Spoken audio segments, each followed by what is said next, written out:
بلند دنیا میں ہر سو خدا کا نام کیا۔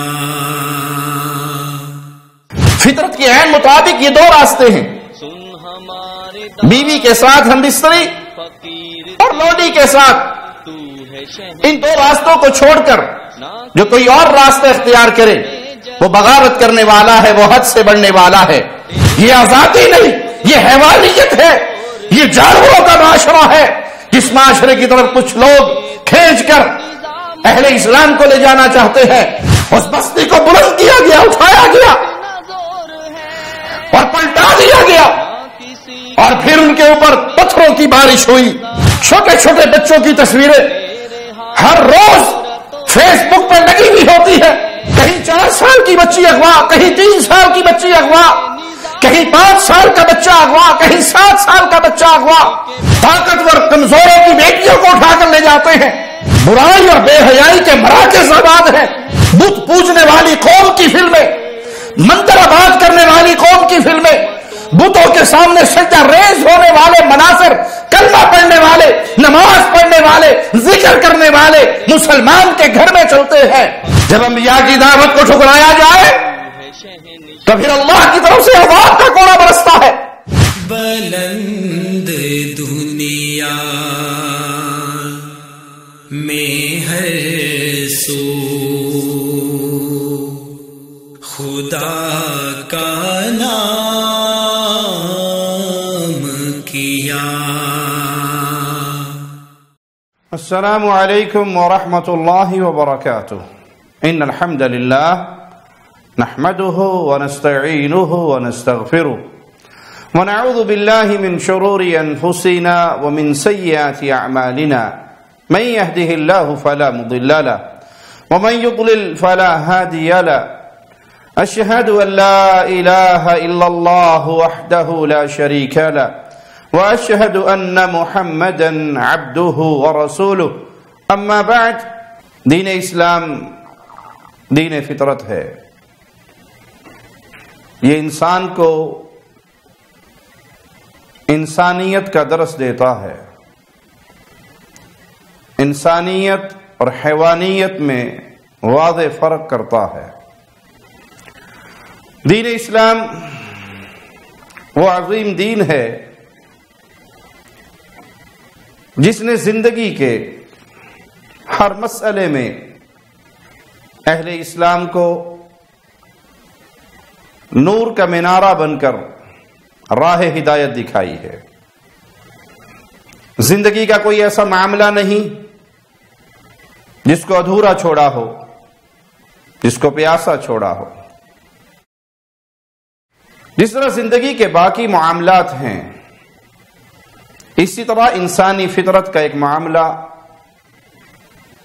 جنسی تسکین کا بھی ہے۔ اسلام نے یہاں بھی اپنے ماننے والوں کو اور قیامت تک آنے والی انسانیت کو حلال، جائز طریقوں سے آگاہ کیا ہے۔ بعض لوگ جو اسلام کے نور سے بے بہرا ہیں وہ اس معاملے کے اندر بہہ گئے اور وہاں تک جا پہنچے جہاں تک جانوروں کی بھی عادت نہیں تھی۔ ان کی حرکتوں کو دیکھ کر ان پہ ترس آتا ہے اور دل سے یہ آواز نکلتی ہے کہ جانور ان سے بہتر ہیں۔ حیوانیت کو بھی مات دے دیا۔ آئیے اسلام نے جو ہمیں جائز راستے سکھائے، دکھائے، ان پہ غور کریں۔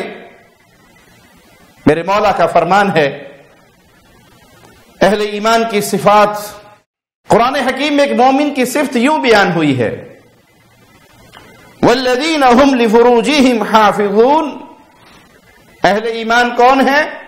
جو اپنی شرمگاہوں کی حفاظت کرتے ہیں الا علی ازواجہم او ما ملکت ایمانہم فانہم غیر ملومین، وہ اپنا یہ فطری عمل جائز راستوں پہ اپنی بیویوں کے ساتھ یا اپنی لونڈیوں کے ساتھ یہ تسکین لیتے ہیں، جو فطرت نے ان کو جو چیز دی ہے اس کو جائز راستے پہ، جائز طریقے پہ، افراط و تفریط سے بچتے ہوئے، حرام اور گناہگاری سے بچتے ہوئے اپنے ان جذبات کی تسکین وہ اپنی بیویوں کے ذریعے یا اپنی لونڈیوں کے ذریعے کرتے ہیں۔ فَمَنِ ابْتَغَىٰ وَرَاءَ ذَلِكَ فَأُولَٰئِكَ هُمُ الْعَادُونَ، اگر کوئی شخص اپنی بیوی کو چھوڑ دیتا ہے اور اپنی لونڈی کو چھوڑ دیتا ہے، اسلام نے جو جائز راستے دیے ان کو ترک کر کے وہ تیسرا راستہ اختیار کرتا ہے، تو یہی لوگ ہیں جو حد سے بڑے ہوئے۔ فطرت کے عین مطابق یہ دو راستے ہیں، بیوی کے ساتھ ہم بستری اور لونڈی کے ساتھ، ان دو راستوں کو چھوڑ کر جو کوئی اور راستہ اختیار کرے وہ بغاوت کرنے والا ہے، وہ حد سے بڑھنے والا ہے، چاہے وہ کسی اور عورت سے زنا ہو یا ہم جنس پرستی کی بیماری ہو۔ یہ بیماری جس کو آج مغرب بڑا مزین کر کے پیش کر رہا ہے، جس بیماری میں وہ اتنے اندھے ہو چکے ہیں کہ اس کو انسانی حقوق قرار دے کر قانون سازی کر چکے ہیں۔ ان کے ہاں مرد کی مرد سے شادی، عورت کی عورت سے شادی، عورت اپنی تسکین کے لیے جو مرضی چاہے راستہ اختیار کرے، مرد اپنی تسکین کے لیے جو چاہے راستہ اختیار کرے۔ اولئک کالانعام، یہ جانور ہیں بلکہ جانوروں سے بھی کئی گزرے ہیں۔ یہ بد خصلت مرد کی مرد کے ساتھ، عورت کی عورت کے ساتھ، یہ بد خصلت تو جانوروں میں نہیں ہے، یہ گدھے اور خنزیر میں بھی نہیں ہے۔ وہاں بھی میل فیمیل کے ساتھ اپنی حاجت پوری کرتا ہے، لیکن یہ انسانی حقوق کے جھوٹے علمبردار ایسے گمراہ ہوئے، جانور بن گئے، بلکہ جانوروں سے بھی گئے گزرے ہو گئے۔ شریعت نے غیر عورت کے ساتھ، بیوی کے علاوہ کسی اور عورت کے ساتھ جنسی تعلقات کو حرام کہا ہے، زنا کہا ہے اور اس کی حد مقرر کی ہے۔ اسی طرح ہم جنس پرستی، لواطت کے عمل کو بھی حرام کہا ہے اور اس کی بھی حد مقرر کی ہے۔ یہ وہ قبیح عمل ہے لواطت کا، ہم جنس پرستی کا، مرد کا مرد کے ساتھ اپنی خواہشات کو پورا کرنے کا، کہ یہ سب سے پہلے قوم لوط میں شروع ہوا۔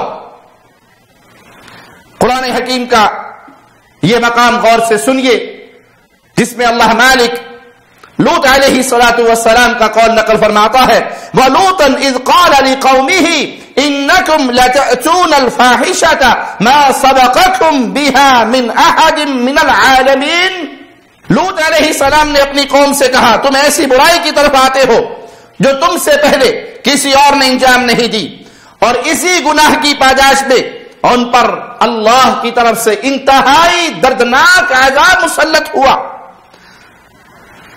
اللہ کے پیغمبر ان کو سمجھاتے رہے، تبلیغ کرتے رہے، نصیحت کرتے رہے، اتأتون الذکران من العالمین، کہ سارے جہانوں میں سے تم مردوں سے خواہش پوری کرتے ہو، وتذرون ما خلق لكم ربكم من ازواجكم بل انتم قوم عادون، تم مردوں سے اپنی خواہش پوری کرتے ہو اور اس راستے کو چھوڑ دیتے ہو جو اللہ نے تمہارے لیے پیدا کیا، یقیناً تم حد سے بڑی ہوئی قوم ہو۔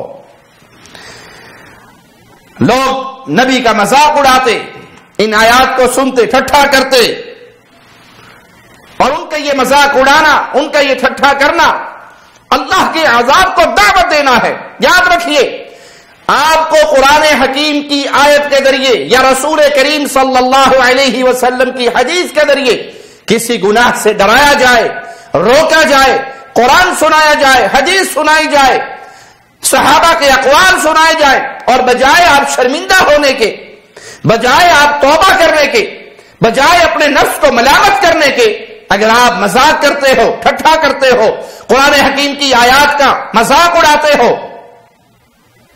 تو ہی آیا تھا بہت بڑا، تو بڑا نیک ہے، ہم جانتے ہیں تجھے، تو بڑا حاجی ہے، تو بڑا ایسا ہے، اپنے گناہ کو تسلیم نہیں کر رہے، بلکہ داعی کو مزید ذلیل کرنے کے لیے جملے اپنے زبان سے نکال رہے ہو، اس کی اہانت مقصود کرتے ہو، تمہارا مقصود اس کی بے عزتی کرنا ہے، تو یہ اللہ کی آیات کا مذاق اڑانا ہے، اور یہ رب کے عذاب کو دعوت دینے کے مترادف ہے۔ جو ایسا کرتا ہے وہ بہت بڑے جرم کا شکار ہو رہا ہے۔ نبی ان کو ڈراتے رہے، نبی ان کو سمجھاتے رہے، اللہ کے عذاب سے ڈراتے رہے، فرماتے رہے اَإِنَّكُمْ لَتَأْتُونَ الرِّجَالَ وَتَقْطَعُونَ السَّبِيلَ، تم مردوں کے پاس آتے ہو اپنی حاجت پوری کرنے کے لیے اور اس راستے کو کاٹتے ہو۔ یہ شادی، یہ جنسی تسکین، یہ صرف جنسی تسکین نہیں ہے، اس کے ذریعے اللہ نے نسل کو بھی چڑھایا ہے، اولاد کا معاملہ بھی اسی کے ساتھ ہے، اولاد کی نعمت بھی ایسے ہی ملتی ہے میاں بیوی کے ملاپ سے۔ اور جب تم یہ غیر فطری عمل کرو گے تو تم اس اولاد والے راستے کو بھی کاٹ رہے ہو اور بے حیائی کے راستے پہ چل رہے ہو۔ وَتَأْتُونَ فِي نَادِيكُمُ الْمُنْكَرَ فَمَا كَانَ جَوَابَ قَوْمِهِ إِلَّا أَنْ قَالُوا ائْتِنَا بِعَذَابِ اللَّهِ إِن كُنْتَ مِنَ الصَّادِقِينَ، اپنی محفلوں میں برے کاموں کا ارتکاب کرتے ہو تو اس کے جواب میں بجائے قوم شرمندہ ہوتی، ڈرتی، معافی مانگتی، اپنے گناہوں کا اقرار کرتی، اس قوم نے جواب میں کیا کہا؟ اگر تو سچا ہے تو پھر ہمارے اوپر عذاب لے آ، عذاب کا کوڑا برسے ہمارے اوپر، اگر تو سچا ہے ہمیں روک رہا ہے، ہم اپنے گناہوں سے تو باز نہیں آئیں گے، لیکن تو لا سکتا ہے تو عذاب لے آ۔ انکم لتأتون الرجال شہوة من دون النساء بل انتم قوم مسرفون، تم لوگ عورتوں کو چھوڑ کر مردوں سے خواہش پوری کرتے ہو، تم حد سے بڑی ہوئی قوم ہو۔ پیغمبر نے بار بار سمجھایا، قرآن حکیم کی آیات ہمیں سمجھا رہی ہے کہ پیغمبر اپنی ڈیوٹی دیتے رہے، قوم کو سمجھاتے رہے، ان کو ان کے فعل بد سے منع کرتے رہے، اور یہی راستہ ہے انبیاء کا، انبیاء کے راستے پہ چلنے والے دعات کا، کہ وہ لوگوں کے جواب کو نہ دیکھیں، کون اس کو گالی دے رہا ہے، کون مذاق اڑا رہا ہے، کون بے عزتی کر رہا ہے، کون مارنے کی پلاننگ کر رہا ہے، جو کرنا ہے لوگوں کو کرنے دیجئے۔ اگر آپ منہج نبوی پر چلنا چاہتے ہیں تو دعوت کے راستے کو نہ چھوڑیے، لوگوں تک پیغام پہنچاتے رہیے، ان کے برے اعمال سے انہیں روکتے رہیے، ان تک آیات قرآنی ان کے پردہ سماعت تک ٹکراتے رہیں، یہ واضح پہنچتے رہیں، آپ اپنی ڈیوٹی ادا کرتے رہیں۔ نبی بھی یہ ڈیوٹی ادا کر رہے کہ تم جو یہ راستہ اختیار کر رہے ہو یہ برا راستہ ہے، تم اللہ کی حدود کو توڑنے والے، حدوں سے بڑھنے والے ہو۔ جواب میں قوم بجائے شرمندہ ہوتی، معافی مانگتی، ان کا انداز بھی وہی رہا، وَأَمْطَرْنَا عَلَيْهِمْ مَطَرًا فَانظُرْ كَيْفَ كَانَ عَاقِبَةُ الْمُجْرِمِينَ، وہ مذاق کرتے رہے، وہ ٹھٹھا کرتے رہے۔ مالک فرماتا ہے پھر ہم نے ان پر پتھروں کی بارش کی، ہم نے ان پر پتھروں کی بارش کی، اور دیکھیے مجرموں کا انجام کیسا ہوتا ہے۔ جب انبیاء کی دعوت کو ٹھکرایا جائے تو پھر اللہ کی طرف سے عذاب کا کوڑا برستا ہے، جو لوط علیہ السلام کی قوم پہ برسا، ان پہ پتھروں کی بارش ہوئی، ان پر اللہ کا عذاب آیا۔ آئیے قرآن حکیم کے ایک اور انداز پہ غور کرتے ہیں۔ وَلُوطًا إِذْ قَالَ لِقَوْمِهِ أَتَأْتُونَ الْفَاحِشَةَ، لوط علیہ السلام نے اپنی قوم سے کہا تم اچھے بھلے سمجھدار ہو کر بے حیائی کا کام کرتے ہو، وَأَنْتُمْ تُبْصِرُونَ،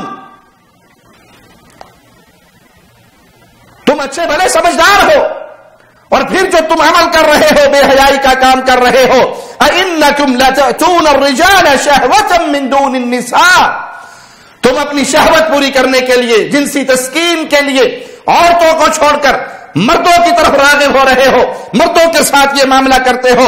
بل انتم قوم تجہلون، بلکہ تم قوم ہی جاہل ہو، جہالت پر تمہارا معاملہ ہے، جہالت والے تمہارے اعمال ہیں، تم جہالت پر ہو، تم جاہل قوم ہو۔ نبی ان کو ڈرا رہے ہیں، نبی ان کو واعظ کر رہے ہیں، نبی ان کو سمجھا رہے ہیں، اور جواب میں قوم بجائے نبی کی دعوت کو تسلیم کرتی، آسمانی آوازیں پہ لبیک کہتی، وحی کی اتباع کرتی۔ قوم نے جواب میں کیا کہا؟ فما كان جواب قومه الا ان قالوا اخرجوا آل لوط۔ جواب میں قوم نے کیا کہا کہ یہ لوط علیہ الصلوۃ والسلام کو اپنے علاقے سے نکال دو، انہم اناس یتطہرون، یہ لوگ پاکیزہ بننے کی کوشش کر رہے ہیں، جو عمل ہم کرتے ہیں ہمیں اس سے روکتے ہیں، ان کو اپنی بستیوں سے نکال دو، اپنے علاقوں سے نکال دو۔ فانجیناہ واہلہ الا امرأتہ قدرناها من الغابرین۔ مالک فرماتا ہے جب قوم کی یہ سرکشی ہوئی پھر ہم نے لوط علیہ الصلوۃ والسلام کو اور جو ان کے ساتھ ایمان لے کر آئے ہم نے ان کو بچا لیا، لیکن ان کی بیوی چونکہ وہ ان کے اس برے عمل میں ان کا ساتھ دیتی تھی، اس لیے وہ انہی کے اندر ہلاک ہونے والوں میں، پیچھے رہنے والوں میں رہی۔ وَأَمْطَرْنَا عَلَيْهِمْ مَطَرًا فَسَاءَ مَطَرُ الْمُنذَرِينَ۔ ہم نے اس قوم پر پھر بارش برسائی، بہت بری بارش۔ ان کو پہلے عذاب سے ڈرایا گیا تھا، ان کو کہا گیا تھا کہ اللہ کے عذاب سے ڈر جاؤ، لیکن یہ ڈرے نہیں، اکڑ گئے، گناہ کرتے رہے اور اکڑتے رہے اور مانتے رہے کہ لاؤ پھر عذاب اگر سچے ہو، ہم تو اپنے عملوں سے باز نہیں آتے۔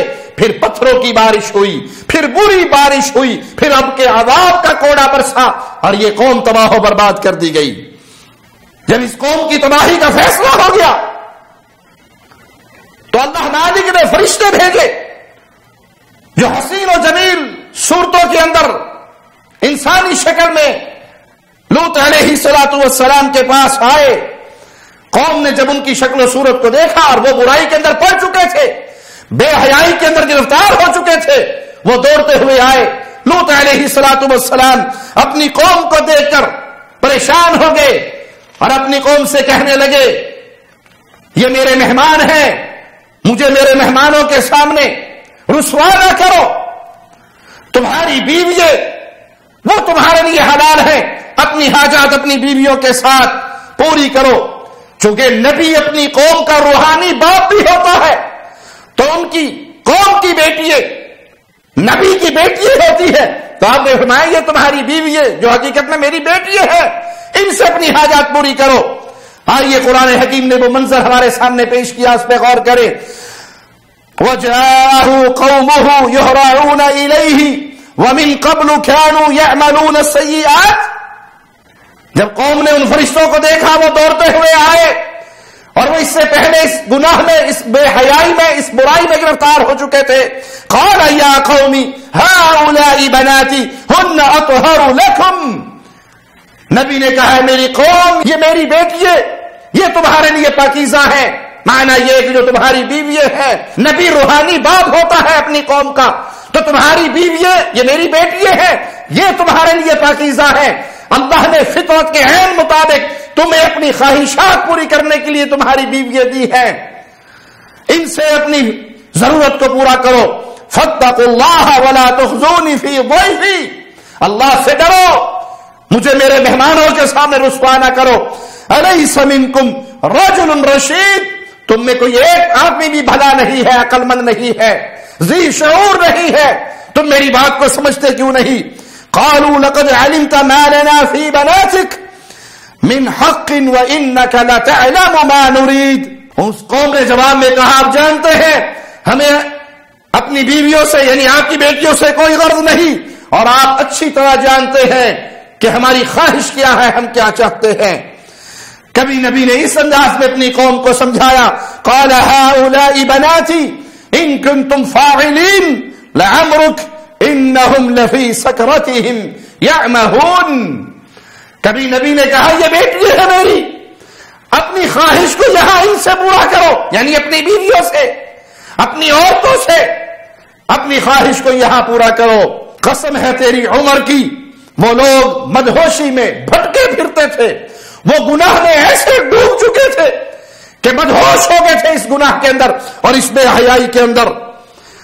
جب سرکشی قوم کی بڑھ گئی تو نبی اپنے ہاتھوں کو آسمان کی طرف اپنے رب کی طرف بلند کر کے رب کے سامنے سوال ہی بنتا ہے، قال رب انصرنی علی القوم المفسدین، اے اللہ میری اس قوم پر جو فساد میں مبتلا ہو گئی، جو بے حیائی میں مبتلا ہو گئی، اے اللہ میری مدد فرما اس قوم کے مقابلے پر.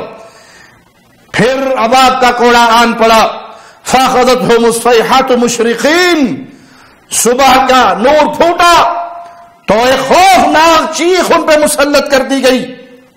فجعلنا عالیہا سافلہا وامطرنا علیہم حجارۃ من سجیل، ہم نے ان کی بستی کو الٹا دیا، اوپر والا حصہ نیچے والا کر دیا، نیچے والا حصہ اوپر والا کر دیا، پھر ان پر پتھروں کی بارش کر دی.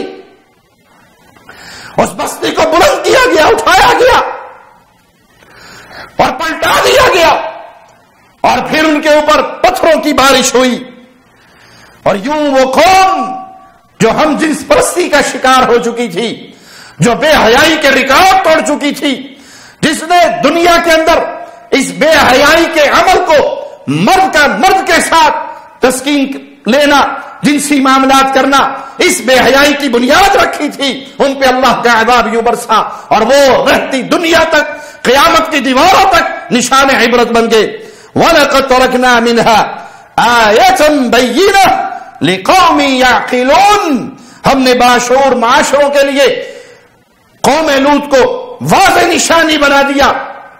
باشعور معاشرہ جس میں عقل ہو، جس میں شعور ہو، جس میں سوچ اور فکر کا مادہ موجود ہو، ان کے لیے نشانی ہے، عبرت ہے کہ انہوں نے فطرت کو چھوڑ کر غیر فطری عمل شروع کیے تو اللہ نے ان کو عبرت اور نشان بنا دیا رہتی دنیا تک کے لیے. لیکن آج افسوس، دنیا ایسی دنیا جو کلمہ پڑھتی ہے، مسلمان ہے، اسلام کا نام لیتے ہیں اور اندھے ہو کر مغرب کے اس معاشرے کے پیچھے دوڑ رہے. انسانی آزادی کا جھوٹا نعرہ جو مغرب نے دیا ہے، ہمیں اللہ نے آزادی دی ہے لیکن کچھ حدود اور قیود رکھی ہے. ہم اللہ کے بندے ہیں، ہم رب کے غلام ہیں. اللہ کے حکموں کے مطابق جہاں رب نے جتنی آزادی دی جو ہمارے لیے خیر اور بھلائی پر مبنی ہے، ہم اس پہ عمل کرتے ہیں، اس آزادی سے فائدہ اٹھاتے ہیں. لیکن یہ آزادی نہیں، یہ حیوانیت ہے، یہ جانوروں کا معاشرہ ہے جس معاشرے کی طرف کچھ لوگ کھینچ کر اہل اسلام کو لے جانا چاہتے ہیں کہ عورت کی مرضی ہے، وہ چاہے عورت سے شادی کر لے، مرد کی مرضی ہے وہ چاہے مرد سے شادی کر لے. مغرب کا وہ معاشرہ جو بے حیائی کا مرکز بن چکا ہے، جو بدکاریوں کا مرکز بن چکا ہے، جہاں ہر لمحے ہر سیکنڈ کسی نہ کسی دوشیزہ کی عزت پار پار ہوتی ہے، جہاں ریپ ہوتے ہیں، جہاں اغوا ہوتے ہیں اور جب ان کے ساتھ بدکاری کی جاتی ہے، جہاں رشتے فوت ہو چکے ہیں، جہاں خاندانی نظام برباد ہو چکا ہے، جہاں وہ معاشرہ بے حیائی میں ڈوب چکا ہے، انسانی حقوق کے نام پہ اللہ کی حدوں کو توڑ کر رب کے عذاب کو دعوت دی جا رہی ہے. کچھ لوگ چاہتے ہیں کہ وہی رنگ اہل ایمان اور اہل اسلام کے معاشرے میں ہو. اللہ ان کی خواہش کو کبھی پورا نہ کرے اور ان کا شر انہی پہ لوٹا دے اور مسلمانوں کو ان سے محفوظ رکھے. یہ انسانی آزادی نہیں بلکہ یہ بربادی کا راستہ، یہ ہلاکت کا راستہ، یہ تباہی کا راستہ ہے. قرآن حکیم میں اس قوم پہ برسنے والے عذاب کے مناظر کو اپنے سامنے رکھیے. جب کوئی آپ کو دعوت دے، آج عورتوں کی آزادی کا دن ہے، آج مردوں کی آزادی کا دن ہے، آج انسانی حقوق کو لوگوں سے منوانے کا دن ہے، اور وہ حقوق یہ ہے کہ بندہ آزاد ہے، جس چاہے عورت کے ساتھ بدکاری کرتا پھرے. جس قوم نے، جس معاشرے نے ماں اور بیوی کے فرق کو مٹا دیا، تم اپنے مسلمان معاشرے کو ان کے پیچھے ان کی اندھی تقلید میں لگ کر برباد کرنا چاہتے ہو. قرآن حکیم نے وہ منظر پیش کیا ان کے اوپر عذاب کیسے آیا. فلما جاء امرنا جعلنا عاليها سافلها وامطرنا عليها حجارة من سجيل منضود. جب ہمارا امر آ چکا تو ہم نے ان کی بستی کو الٹا کر رکھ دیا, نیچے والے حصے کو اوپر کر دیا. ہم نے ان کی بستی کو الٹا دیا, اوپر والا حصہ نیچے, نیچے والا اوپر چلا گیا. پھر ان پر پتھروں کی بارش کر دی گئی, کنکریوں والے پتھر جس پہ تیرے رب کی طرف سے نشان لگے ہوئے. یہ ان کا انجام. حقوق نسواں کے دعوت دینے والوں, عورت کو عورت سے شادی کے لیے ابھارنے والوں, کفار کے چندوں پر چلنے والی وہ NGOs جو مسلمان معاشرے کے اندر لڑکیوں کو, لڑکوں کو بے حیائی کے راستے پہ چلاتی ہے, اس کا انجام یاد رکھو.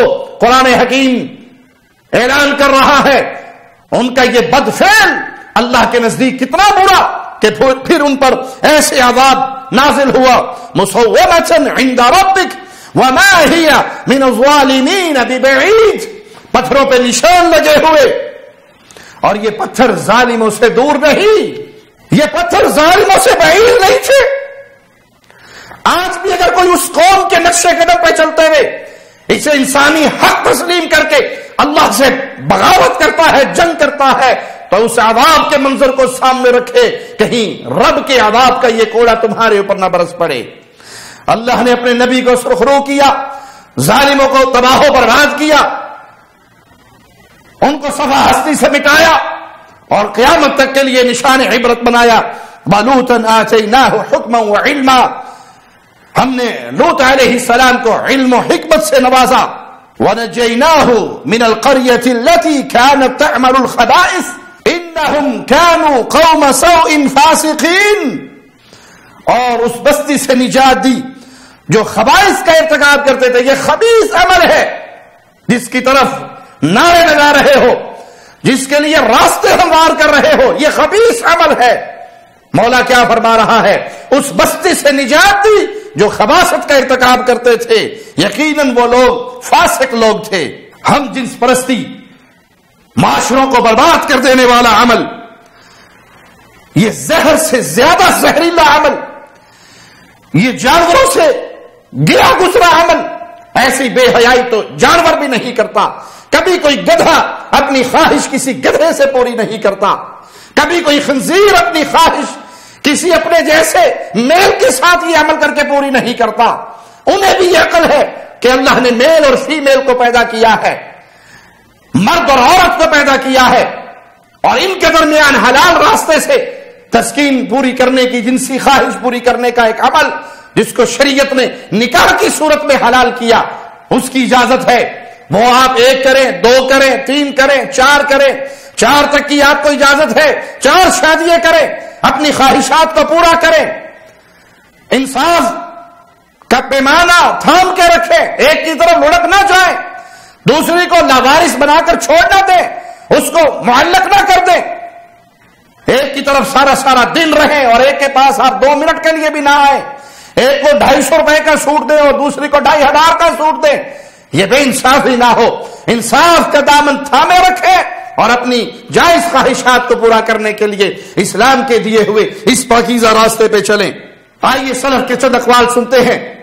امام فضیل بن عیاض رحمہ اللہ فرمایا کرتے تھے, لو ان لوطیا اغتسل بكل قطرة من السماء لقي الله غير طاهر. یہ بے حیائی کرنے والا جو قوم لوط کیا کرتی تھی, اگر ایسا شخص آسمان سے بارش کے گرنے والے ہر قطرے کے ساتھ غسل کرے, پاک ہونے کی کوشش کرے, تب بھی وہ اللہ سے اس حال میں جا کر ملے گا کہ وہ ناپاک ہوگا. اگر بغیر توبہ کیے مر گیا, توبہ بڑے سے بڑے گناہوں کو معاف کروا دیتی ہے. کفر معاف ہو جاتا ہے, شرک معاف ہو جاتا ہے, کبیرہ گناہ معاف ہو جاتے ہیں اگر انسان سچے دل سے توبہ کر لے. لیکن اگر توبہ کیے بغیر مر جائے تو وہ آسمان سے گرے ہوئے بارش کے ہر قطرے سے بھی نہا لے, پاک ہونے کے لیے اللہ کو ناپاکی کی حالت میں ہی ملے گا. یہ بے حیائی ہے. آئیے قرآن حکیم کی آیات کو سامنے رکھیں. قل انما حرم ربی الفواحش, اللہ نے تمہارے اوپر بے حیائی کو حرام کر دیا. ظاہر اور باطن، چھپی بھی اور کھلی بھی بے حیائیوں کو اللہ نے حرام کیا ہے، اور یہ بے حیائی ہے. عورت کا عورت کے ساتھ تسکین لینا، مرد کا مرد کے ساتھ جنسی تسکین لینا، یہ بے حیائی ہے جس کو اللہ مالک نے حرام کیا. والإثم والبغي بغیر الحق، اسی طرح گناہ ناحق زیادتی کو حرام کیا. وَأَن تُشْرِكُوا بِاللَّهِ مَا لَمْ يُنَزِّلْ بِهِ سُلْطَانًا، اور تم اللہ کا شریک بناؤ جس پر آسمان سے کوئی دلیل نہیں اتری. دلیل اس بات پر ہے کہ تم صرف اللہ کی عبادت کرو، صرف یا اللہ مدد کہو، دلیل ہے آسمان سے اتری بھی اس پر. وَمَن نَّصْرُ إِلَّا مِنْ عِنْدِ اللَّهِ، مدد تو صرف اللہ کی طرف سے آتی ہے، باقی تو سر سوال ہی ہے. عطا کرنے والا تو وہی اللہ ہے. شرک پہ کوئی دلیل نہیں، غیر اللہ کی پکار پہ کوئی دلیل نہیں، غیر اللہ کی عبادت پہ کوئی دلیل نہیں. اللہ نے حرام کیا کہ تم اللہ کا شریک بناؤ. وَأَن تَقُولُوا عَلَى اللَّهِ مَا لَا تَعْلَمُونَ، اور اس بات کو بھی اللہ نے حرام کیا کہ تم اللہ پر وہ بات کہو جس کا تمہیں علم نہیں ہے. علامہ حسین بن محمود حنفی لکھتے ہیں الزنا فی اللغہ عبارت عن المجامعة في الفرج على وجه الحرام ويدخل في الزنا اللواطة وإيتان البهائم. زنا کی تعریف کرتے ہوئے علامہ صاحب لکھتے ہیں لغت میں زنا حرام ذریعے سے عورت کی شرمگاہ میں جماع کو کہتے ہیں، البتہ زنا میں لواطت اور جانوروں کے ساتھ حرام کاری بھی داخل ہے. زنا اور لواطت یہ دونوں عمل حد سے تجاوز ہے، نہ حق ہے، ناجائز ہے، حرام راستہ ہے، باطل ہے، بے حیائی ہے. اور شیطان بے حیائی کی طرف بلاتا ہے، رحمان حیا کی طرف بلاتا ہے. شیطان جہنم کی طرف بلاتا ہے، رحمان جنت کی طرف بلاتا ہے. انما یأمرکم بالسوء والفحشاء وَأَن تَقُولُوا عَلَى اللَّهِ مَا لَا تَعْلَمُونَ. شیطان تم کو برائی کی طرف بلاتا ہے، بے حیائی کی طرف بلاتا ہے، اور اللہ پر جھوٹ باندھنے کا حکم دیتا ہے. یہ شیطان کا راستہ ہے. تو ہم جنس پرستی کا راستہ شیطان کا راستہ ہے، یہ اسلام نے نہیں دیا، یہ رحمان نے نہیں سکھایا، یہ شیطان نے سکھایا، اور یہ شیطان کا راستہ ہے. اور شیطان اور اس کے پیچھے چلنے والے ان سب کا ٹھکانہ جہنم کا ایندھن ہے. سیدنا ابو مسعود انصاری بیان کرتے ہیں کہ رسول اللہ صلی اللہ علیہ وسلم نے فرمایا اِنَّا مِمَّا أَدْرَكَ النَّاسُ مِن كَلَامِ النُّبُوَّةِ، پہلی نبوتوں کا جو کلام لوگوں تک پہنچا. غور سے سنیے اس جملے کو، بڑا پیارا جملہ ہے. پہلی نبوتوں کا جو کلام لوگوں تک پہنچا وہ کیا ہے؟ اِذَا لَمْ تَسْتَحْيِ فَاصْنَعْ مَا شِئْتَ، جب حیا ختم ہو جائے تو جو جی میں آئے کرو. یہ حیا کا ختم ہو جانا ہے کہ عورت مرد کو اختیار کرنے کی بجائے کسی عورت سے شادی رچاتی ہے، مرد کسی مرد کے ساتھ شادی رچاتا ہے. یہ بے حیائی ہے. ایسے شخص کے اندر حیا ختم ہو گئی، اور جب حیا ختم ہو جائے پھر وہ جو مرضی کرتا پھرے، وہ جانوروں کے ساتھ خواہش پورا کرے، وہ بے حیائی کے راستے اپنائے، وہ ان طریقوں پہ چلے جن طریقوں پہ جانور بھی نہیں چلے، جنگل کے قانون کے بھی خلاف ہے. تو حیا باقی ہو تو ہم جنس پرستی کا تصور اسلامی معاشرے کے اندر قائم نہیں ہو سکتا. لیکن جب حیا ختم ہو جائے، جب ہر معاملے کے اندر اجازت دے دی جائے کہ میری بیٹی جو مرضی کرے، اس کا انسانی حق ہے، میں کون ہوتا ہوں روکنے والا؟ میرا بیٹا جو مرضی کرے، اس کا حق ہے، میں کون ہوتا ہوں روکنے والا؟ تو پھر سمجھ لیجئے یہ معاشرہ ہلاکت کے دروازوں پر پہنچا ہوا اور بربادی کی دلدل کے اندر گر رہا ہے. اسلام ایسے شنی عمل کی، ایسے برے کام کی کبھی حمایت نہیں کر سکتا. اسلام تو ان برائیوں سے روکتا ہے. کوئی ہے جو اللہ کے کلام کو سنے، وَلَا تَقْرَبُوا الزِّنَا إِنَّهُ كَانَ فَاحِشَةً وَسَاءَ سَبِيلًا. اللہ نے یہ نہیں کہا کہ زنا نہ کرو، رب نے فرمایا زنا کے قریب بھی نہ جاؤ. یہ بہت برا راستہ ہے، یہ فحاشی کا راستہ ہے، بے حیائی کا راستہ ہے. زنا کے قریب نہ جاؤ، ان راستوں پہ نہ چلو جو تمہیں زنا تک پہنچا دے. غیر عورتوں کے ساتھ، نہ محرم عورتوں کے ساتھ گپے ہانکنا، نہ محرم عورتوں کے ساتھ بے پردہ بیٹھنا، نامحرم عورتوں کے ساتھ تنہائی اختیار کرنا، ٹیلی فون پہ ان کے ساتھ، فیس بک پہ ان کے ساتھ دوستیاں لگانا، یہ وہ راستے ہیں جو انسان کو بے حیائی تک، زنا تک پہنچا دیتے ہیں. اور شریعت قرآن حکیم ہمیں ابتدا میں ہی روک رہی ہے، وَلَا تَقْرَبُوا الزِّنَا، زنا کے قریب بھی نہ جاؤ. جب قریب جانے کے وسائل کو اختیار کرو گے تو شیطان تمہیں وہاں تک لے جائے گا جہاں تک کبیرہ کا ارتکاب ہوگا. اس لیے پہلے ہی رک جاؤ، ان برائی کے راستوں کو چھوڑ دو. نبی کریم صلی اللہ علیہ وسلم نے فرمایا، صحیح بخاری اور صحیح مسلم کے اندر یہ روایت ہے، لا تزنوا، زنا مت کرو. ایک نوجوان پیارے نبی صلی اللہ علیہ وسلم کے پاس آیا اور آ کر اجازت مانگی، مجھے زنا کی اجازت دیجیے. صحابہ نے بڑے غصے سے اس کو دیکھا. آپ نے کہا اسے میرے قریب آنے دو. اپنے قریب بٹھایا اور بڑی محبت سے اسے سمجھاتے ہوئے، پیارے نبی سے بڑھ کر پیارا معلم کوئی نہیں ہو سکتا. آپ نے سوال کیا، کیا تو اپنی بہن کے لیے، اپنی بیٹی کے لیے، اپنی خالہ کے لیے، اپنی پھوپھی کے لیے، اپنی والدہ کے لیے مختلف رشتے گنوائے، ان کے لیے پسند کرتا ہے؟ وہ ہر سوال کے جواب میں کہتا آپ پہ قربان ہو جاؤ، میں ان کے لیے پسند نہیں کرتا. تو رسول اللہ صلی اللہ علیہ وسلم نے فرمایا، لوگ بھی اپنے رشتہ داروں کے لیے، اپنی ماں، بہن، بیٹی، بیوی، پھوپھی، خالہ کے لیے پسند نہیں کرتے. تو جس سے بھی یہ حرام عمل کرے گا وہ کسی نہ کسی کی تو بہن، بیٹی، خالہ، پھوپھی ہوگی. پھر اس کے سینے پہ ہاتھ رکھا، اللہ سے دعا کی. وہ نوجوان کہتے ہیں، میں جب نبی کی مجلس میں آیا تھا سب سے مرغوب چیز میرے نزدیک زنا تھی، اور جب میں آپ صلی اللہ علیہ وسلم کی مجلس سے اٹھا تو سب سے بری چیز میرے نزدیک زنا تھی. پیارے نبی صلی اللہ علیہ وسلم نے فرمایا، زنا سے بچو، زنا نہ کرو. دوسری روایت سنیے، عبداللہ ابن عمر بیان فرماتے ہیں، لم تظہر الفاحشۃ فی قوم قط حتى يعملوا بها إلا ظهر فيهم الطاعون والأوجاع التي لم تكن مضت في أسلافهم. یہ روایت سننے کے لیے، اس کا ترجمہ سننے کے لیے کانوں سے پہلے دلوں کی کھڑکیوں کو کھولیے. ابن عمر فرماتے ہیں، کسی معاشرے کے اندر فحاشی عام ہو جائے اور وہ معاشرہ اس کا دل دادا بن جائے، فحاشی عام ہو گئی اور وہ قوم، وہ معاشرہ اس کے دل دادا بن گئے، تو نتیجہ کیا نکلے گا؟ پھر ان میں طاعون پھوٹ پڑے گا، ان میں ایسی بیماریاں پھوٹ پڑیں گی جن بیماریوں کو ان کے اسلاف، ان کے آباء و اجداد نہیں جانتے تھے. اس حدیث کو لے کر آج کے معاشرے پہ فٹ کر لیں، اپنے ماحول کو چھلنی لگا کے دیکھ لیں.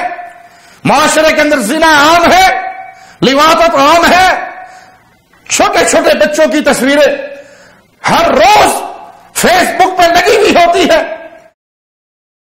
کہیں 4 سال کی بچی اغوا، کہیں 3 سال کی بچی اغوا، کہیں 5 سال کا بچہ اغوا، کہیں 7 سال کا بچہ اغوا. چھوٹے چھوٹے معصوم بچی اور بچیوں کو اغوا کیا جاتا ہے، ان سے جنسی تسکین کا عمل کیا جاتا ہے، حیوانیت کا عمل کیا جاتا ہے، زنا کیا جاتا ہے، ریپ کیا جاتا ہے، اور پھر بالآخر اس ننھی کلی کو مسل دیا جاتا ہے، اسے قتل کر دیا جاتا ہے. کہیں طاقتور کمزوروں کی بیٹیوں کو اٹھا کر لے جاتے ہیں، اور یہ تمام چیزیں معاشرے کے اندر مشہور ہو رہی ہے. برائی اور بے حیائی کے مراکز آباد ہیں.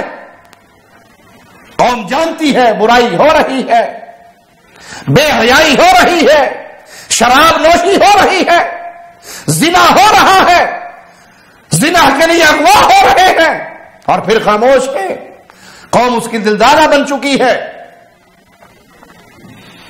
نتیجہ دیکھ لیجئے، ایسی ایسی بیماریاں، کہیں ایڈز کی بیماریاں ہیں، کہیں کوئی اور بیماری ہے، وہ خطرناک بیماریاں جن کا نام بھی ہمارے آباء و اجداد نے نہیں سنا، وہ معاشرے میں پھیلی بھی کیونکہ بے حیائی پھیل گئی، دلدادہ ہو گئے لوگ. کون سا گھر ہے جس کو اللہ بچائے تو بچائے؟ انگلیوں پہ گنے جا سکتے ہیں ایسے گھروں کو جن گھروں کے اندر ٹیلی ویژن نہیں ہے، جن گھروں کے اندر گندی فلمیں نہیں چلتی،